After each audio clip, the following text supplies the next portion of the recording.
Welcome back to ArxangelRC. I'm Nicola and today I'm going to be reviewing the ISDT SC-608 150 watt smart charger.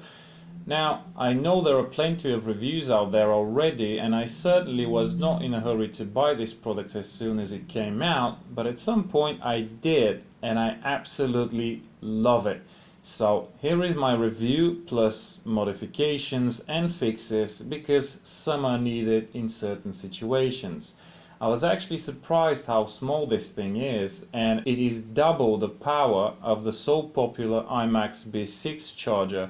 True, it costs more, but it is all worth it. So the charger has an XT60 input port where it can receive 7 to 30 volts and up to 160 watts. On the output there is another XT60 connector which makes this compatible with the majority of batteries out there, and a 6S balance plug. Output power is 150 watts. There is also a 3.5mm audio jack style connector on the side that is used for firmware updates, and we'll get to that in a bit. On the back side you can see a small fan inside the charger. This turns on when temperatures inside reach 60 degrees centigrade and stops when it brings the temperature down to around 52-53 degrees. There is a single rotating button knob for control. Rotate to select an option and press to choose it. That simple. Overall the design is pretty slick, the screen is nice and bright and easily readable in the sunlight, and the size, bloody hell, this thing is tiny, and I can hardly believe that it is capable of outputting that 150 watts, and it is. We'll get to that as well. ISDT also make a pretty neat 160 watt AC power supply that I also bought, because originally my idea was to carry the charger and the supply with me for my electric scooter, since they are so compact and will be able to charge its battery in 2 hours rather than the 8 hours the stock charger is capable of. So let's go through the menu quickly. Once you power on the charger you will see the main screen where it shows battery voltage when one is connected, as well as voltage for the separate cells. At the top you can see milliamp hours put into the battery and the charging current. If you scroll the wheel down one page you will see some other pretty useful information. First there is the input voltage, then the battery voltage, then the charger temperature. On the right it shows how many batteries you've charged in the last month. Above that is the value for the current day, and above that it actually shows watt hours, which is very useful. Actually, during charging it also shows how many watts it is drawing from the input and how many it is putting in the battery. Moving on, a quick press of the knob will get you to the charging setup menu. Here you will be able to choose a charge, discharge or storage program. Select the type of battery. The number of cells is automatically detected and selected by the charger if you have the balance lead connected. If not, you will have to set this manually. And finally, the charging current. After all the settings have been chosen, just go to start and press the knob. For 1S battery, or if you decide to charge without the balance lead, you will have to select yes, as the charger will ask you for confirmation of a charge without a balance cable connection. Once back at the main screen, if you press the knob and hold it for a second, you will get to the settings menu. Here you can limit input power. There is an option for 160 watts because that would actually give you 150 watts on the output. Next you can also choose input voltage cutoff. That will depend on what you use to power the charger. Using the power supply doesn't require this to be set in any particular value, but if you're powering the charger from a car battery or a LiPo battery, you would need to set up the appropriate cutoff voltage. You can also select the screen brightness level. There are 3 levels, but I find the highest brightness setting best, especially if you use outdoors in the sun. There is also a volume option, although until you switch it off it doesn't affect the sound the knob makes, but only the tones indicating that the charge is complete. There's also an option to choose a different language other than English. which I guess will be useful for a lot of people. Further down the list, you have the firmware sharing, not sure what that's about. Then you have system information, where you can see hardware version, firmware version, and a product number. If you ever feel like your charger doesn't detect the correct battery voltage, you can send this product number to ISDT and get an unlock code for the voltage calibration menu, where you can calibrate the charger. More on that a bit later though. The last option in the list is self-checking function, which I guess does a check to verify that all systems are working normally. So if you ever are in doubt, run a self-check and we will see how smart that smart charger is. So let's move on to testing and fixing and modding, because some of that is needed. Since all of my other chargers were equipped with 4mm connectors and the ISDTs come with XT60 connectors, I had to make a few new adapter cables to be able to charge my batteries. Most batteries do come with an XT60 connector these days, but some do not, and for those I had to make some custom cables. Let's connect the battery and start charging so I can show you what to expect. If you can, always make sure to connect the balance lead as well, as that will ensure the battery cells are never out of balance and will definitely improve the reliability and the life of your battery. So once you plug in the battery, you will see the battery voltage displayed right under the current and milliamp hour display, and when you plug in the balance connector, you will also see the voltage for the separate cells displayed in the lower part of the screen. Also, notice how the total battery voltage readout changes to a more precise number when you plug in the balance plug. You will also notice that the charger has detected automatically the number of cells, so one more reason why it is advisable to connect the balance lead. Next, you have to select the charge current and start the charge. Once the program is running, in the top right corner you will be able to see the battery percentage level, but that is based purely on voltage and changes quite quickly as voltage goes up or down, so I wouldn't trust it to be 100% accurate. On the left there is the timer, which shows you how long the program has been running. As the battery starts charging, you will be able to monitor the charge current and the milliamp hours already put into the battery. Turning the knob down one page will get you to the resistance tab, where after a while you will be able to see the internal resistance of each cell in the battery. Going down to the third tab, you can now see that in addition to input and output voltages, you also get watt calculations. For me at least, this and the watt-hour calculation on the right is very useful, especially when working with lithium-ion cells.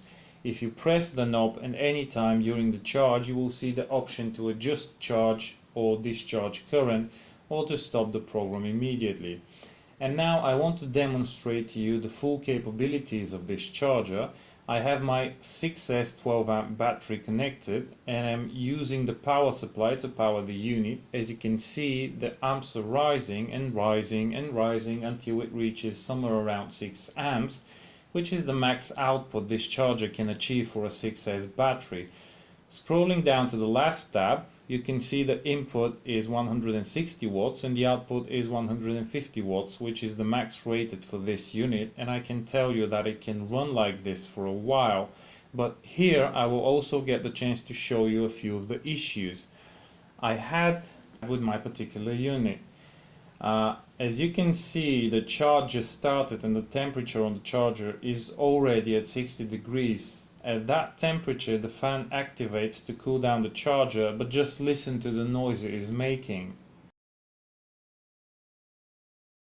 Not sure if you can hear it well, but that was loud for a small unit like this. It does bring the temperature down a few degrees, but not really under 60 degrees. And also it vibrated a lot. When I hold the charger, I was able to feel serious vibrations. Temperature wise, things get even worse when I try to discharge a battery. The temperature hardly gets under 64 degrees. The reason for this is partly because of the vibrations making the fan less efficient, but also because of the way the fan is mounted. For some reason, it is actually mounted so it blows out of the charger, sucking it in through a few openings on the side of the case. I found this setup really weird, as the fan doesn't really blow cold air at the PCB and heatsink. It sort of pulls air close to the heatsink, but I definitely do not feel like this is the most efficient way to do it.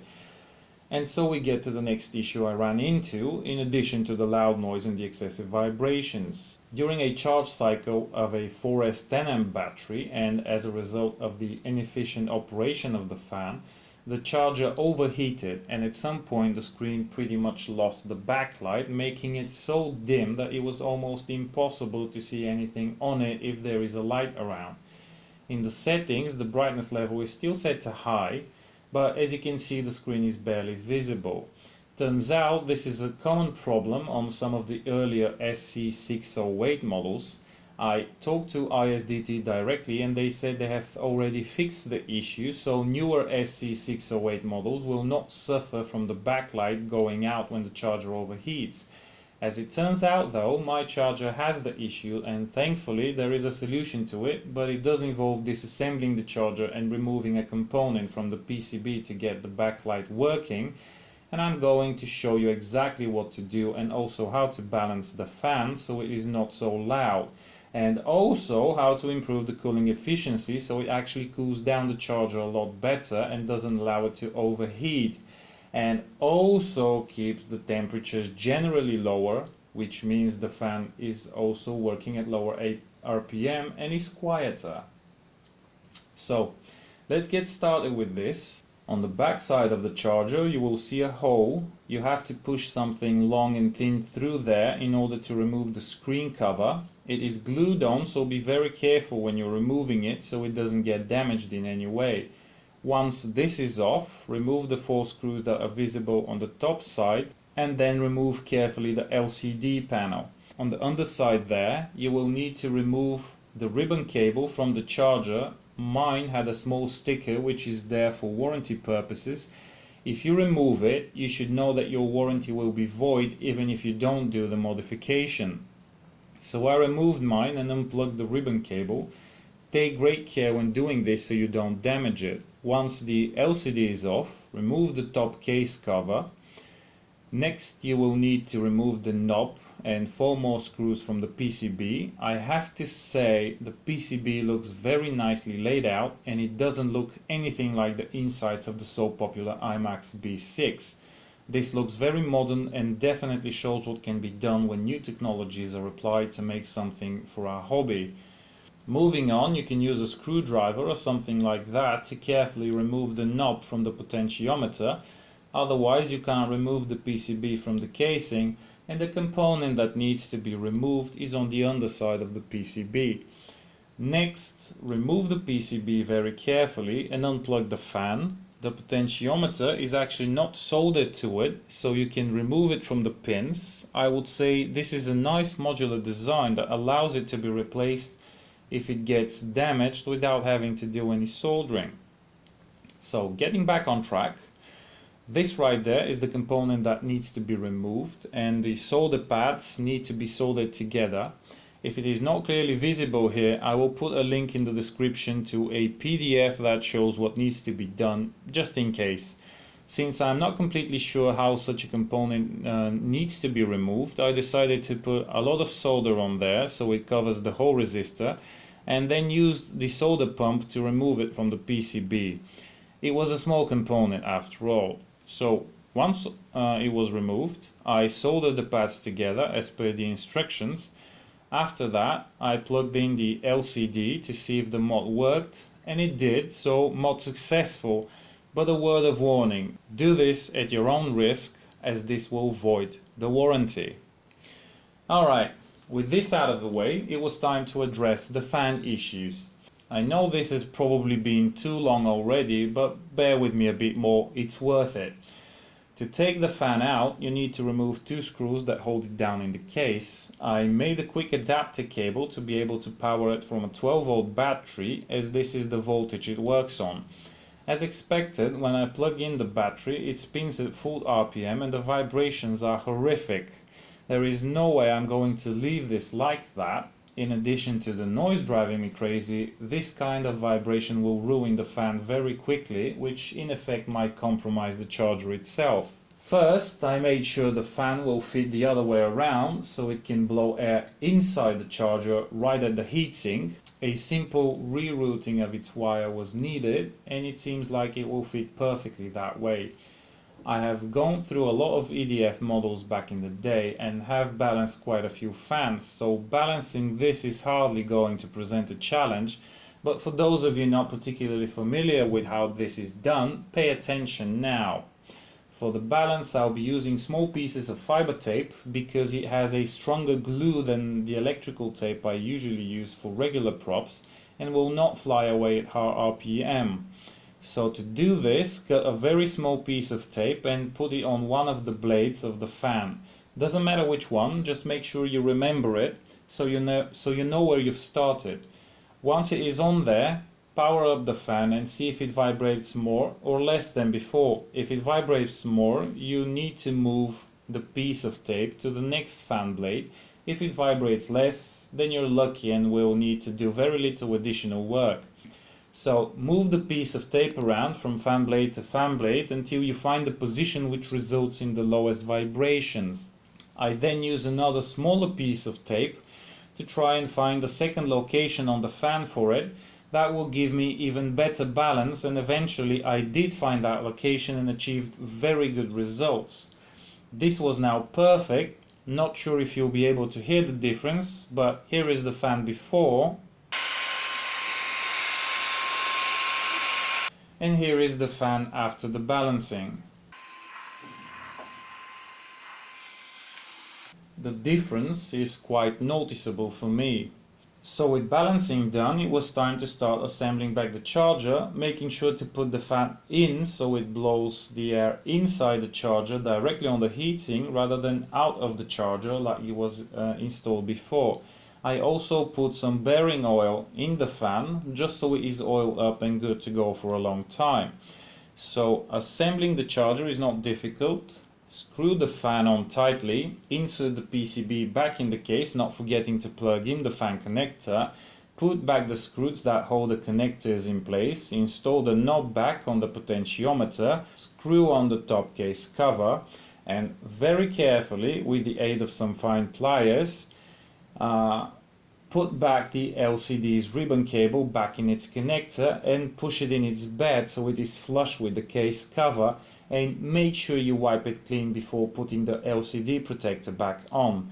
And there you have it. The charger is working perfectly once again, the screen is nice and bright and the fan is balanced, so let's see if it will keep the charger cooler than before.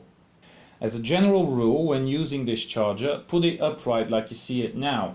This will allow enough air to flow freely around it to keep it cooler and will make it easier for the fan to get that air inside the charger. A further benefit is the fact that when in this position and the PCB heats up, the heated air will rise and easily get out of the case through the opening that is now at the top of the charger, pulling cold air in through the bottom and allowing the charger to run cooler in general even before the fan is activated.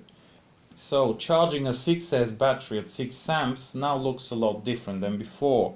As you can see, the temperature gradually rises to 61 degrees, but much slower than before, because of the position of the charger, I am guessing, and once the fan activates, it actually drops below 60 degrees and makes it all the way down to 52-53 degrees, at which point the fan cuts off, and the cycle repeats again and again. If you remember, before the temperature did not drop below 60 degrees even with the fan spinning at full RPM, and it was making a hell of a lot of noise.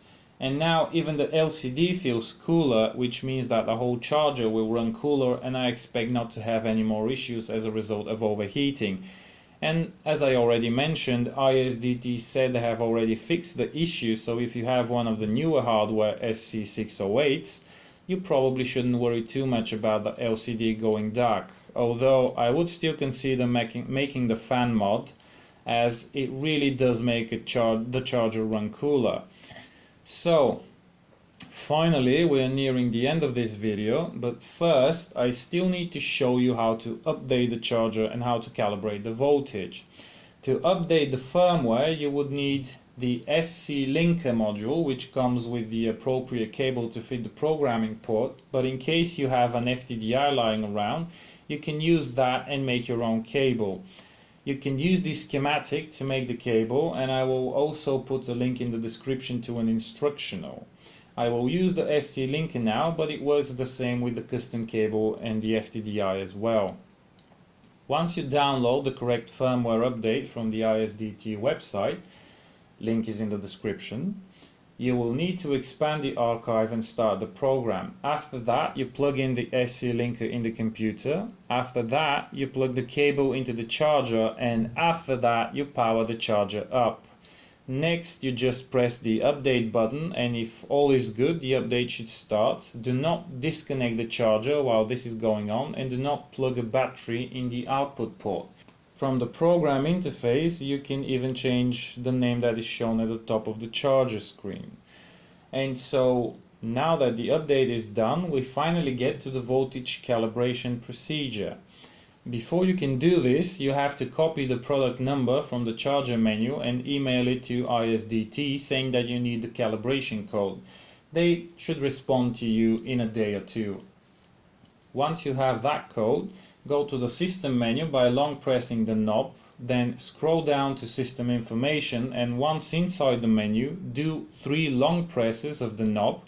After each press you will hear a tone, and after the 3rd press you will get into the service menu. Go to voltage calibration, but before you select it, make sure you have a battery connected to the output, and that includes the balance connector. I suggest you connect a 6S battery so you can calibrate the sensing for all cells just in case. Once you enter the code, you will see the calibration screen where you will be able to get the job done. Once you're done adjusting the values, press the back button and exit to the main screen, and you're done. And now hopefully your charger is calibrated, fan is balanced and quieter than before, and the cooling efficiency is greatly improved. Your firmware is updated to the latest version, and so on and so on, and this should ensure the long life of your ISDT charger. At last, we are at the end of this video.